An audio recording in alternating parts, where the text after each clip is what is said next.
Bonjour, nous sommes l'entreprise ETC Tech, fondée en 2019, et nous allons vous parler BIM et Generative Design.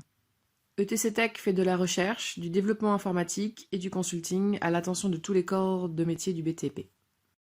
Notre recherche se focalise sur les phases initiales de conception, l'étude de diagrammes formels et fonctionnels pour les dessinateurs, soit pour la maîtrise d'ouvrage avant le lancement d'un concours, soit pour un architecte lors d'un concours. Les objectifs sont de trouver la méthode de création idéale pour améliorer l'interface entre le dessinateur et les outils numériques et d'optimiser ces résultats pour gagner du temps de façon considérable. De cette recherche découle le développement d'outils informatiques qui mettent en lien le BIM et le dessin génératif, et en résulte aussi une activité de consulting pour soutenir les utilisateurs de ces outils et de la méthodologie. La méthodologie est la suivante. On applique le concept ETC, expression test cycle, et on attribue les phases de test et cycle à l'ordinateur pour que le dessinateur se consacre à la partie expression. On utilise au maximum la capacité de l'ordinateur à résoudre des problèmes. Pour appliquer la méthode ETC, on a analysé les 3 interfaces disponibles par rapport à leur capacité d'offrir à leurs utilisateurs une interface simple d'esquisse pour construire des diagrammes formels et organigrammes fonctionnels lors de la phase expression, la gestion de données des entités dessinées, et pour le test et le cycle, la capacité de l'outil à comprendre l'esquisse et à générer des variantes, à les évaluer, et de produire des cycles d'évaluation jusqu'à l'optimisation des esquisses. Voici les 3 types de logiciels étudiés. Les CAD sont les plus aptes à l'esquisse conceptuelle, les BIM qui sont les plus aptes à gérer les données, et les logiciels de programmation graphique qui ajoutent le côté génératif et permettent de générer des dessins, de les tester et de faire des cycles pour optimiser ces dessins. On peut donc trouver dans les 3 interfaces les points discutés. Par contre, la complexité de manipulation et le workflow nécessaire ne répondent pas aux contraintes fondamentales dans une phase de création, à savoir la complexité des interfaces qui ne répondent pas efficacement aux connaissances techniques de chaque intervenant et le temps très limité dans la phase concours. Notre solution, c'est de créer une interface unique et accessible à tous. Premièrement, pour que le concepteur puisse s'exprimer, l'interface propose des outils pour esquisser des schémas pour les études de faisabilité de manière simple. Deuxièmement, l'interface utilise la base de données existante sur Revit. Et enfin, pour les phases de test et cycle, nous ajoutons le dessin génératif via des interfaces très simples qui répondent à des questions très précises, récurrentes, pour les phases de conception, comme par exemple l'optimisation de surface. Actuellement, 2 produits sont développés, Galgo et G+. Pour Galgo, la phase 1 ajoute la modélisation de faisabilité et la construction de diagrammes fonctionnels. La phase 2 ajoute, elle, les algorithmes génératifs pour tester et optimiser les concepts architecturaux. G+, permet de communiquer des données entre plusieurs intervenants et ajoute la possibilité de gérer les données entre Revit et Excel afin de créer des vues de repérage pour visualiser l'information dessinée. On va commencer par présenter la phase 1 de Galgo qui ajoute le dessin conceptuel sur BIM. On a développé une nouvelle catégorie d'éléments, nommée bâtiment, pour permettre d'esquisser des schémas formels et fonctionnels au lot dessin.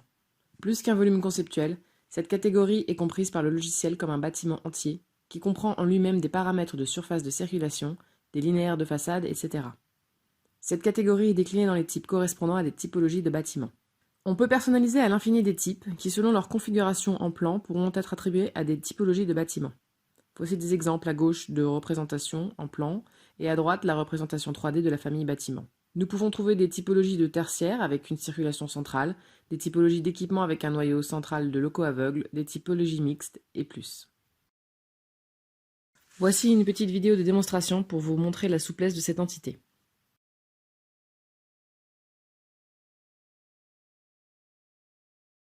On a la possibilité de visualiser à gauche un plan et à droite en 3D, ainsi que la possibilité de contrôler le respect des règles du PLU représentées en rouge.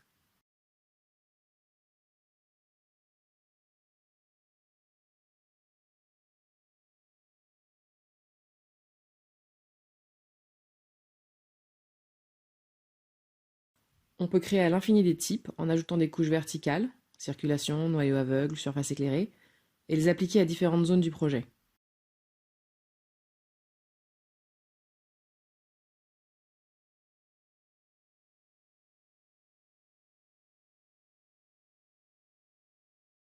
On peut aussi créer des organigrammes fonctionnels sans dessiner en détail les cloisons, les sols et tous les aimants nécessaires pour avoir le contrôle de l'information générée.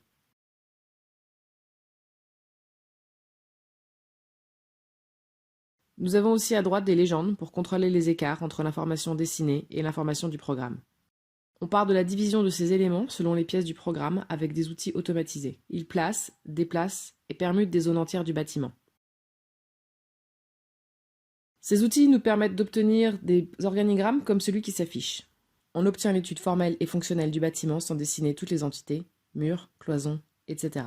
On a tout notre bâtiment représenté de forme schématique holossant, mais qui comprend en soi toute l'information nécessaire à partager en phase initiale avec les BET et les économistes. On passe à présent à la phase 2. Cette phase ajoute le dessin génératif au BIM avec une interface très simple. Cette interface permet à l'utilisateur d'optimiser son concept par rapport à un paramètre qu'il détermine. Par exemple, sur l'image qui s'affiche, l'utilisateur paramétrise son objet avec des codes comme dans toutes les familles Revit. Voici la démonstration. Avec notre algorithme, l'utilisateur pose une question à l'ordinateur visant à optimiser son concept selon un objectif précis.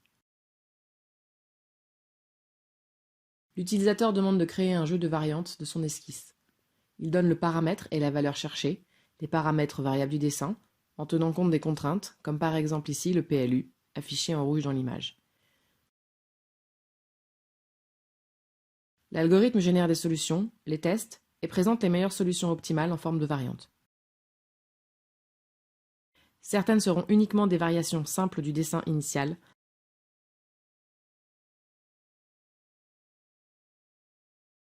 mais d'autres sont capables de surprendre l'utilisateur. Par exemple ici, l'angle est inversé. C'est là l'objectif du dessin génératif, surprendre l'utilisateur, donner des solutions inattendues et inspirer le créateur. G+ est déjà disponible sur l'App Store d'Autodesk et il s'intègre dans Revit sans créer d'interface supplémentaire. Il permet de gérer les données et de les partager avec tous les interlocuteurs en passant par Excel. On peut lier une nomenclature à une feuille Excel et exporter des données de Revit vers Excel. À l'import, G+ permet l'ajout de paramètres partagés en ajoutant des colonnes en Excel, mais aussi d'ajouter et supprimer des éléments comme des pièces, surfaces, espaces et feuilles, en ajoutant ou supprimant des lignes sur Excel. Il y a aussi la possibilité de créer des carnets de repérage des données. On duplique des jeux de vue selon les thèmes des variantes de projets, de repérage d'objets, de phasage. On crée des schémas de couleurs pour toutes les autres catégories de modèles comme les murs, le plafond, le sol, etc., similaires à l'existant pour les pièces. Comme déjà précisé, G+ est disponible pour test et achat sur la plateforme Autodesk et sur notre site internet. GAlgo phase 1 sera disponible le 1er février 2020. Et pour toute question, vous pouvez bien sûr venir nous voir ou nous contacter par mail, LinkedIn, téléphone.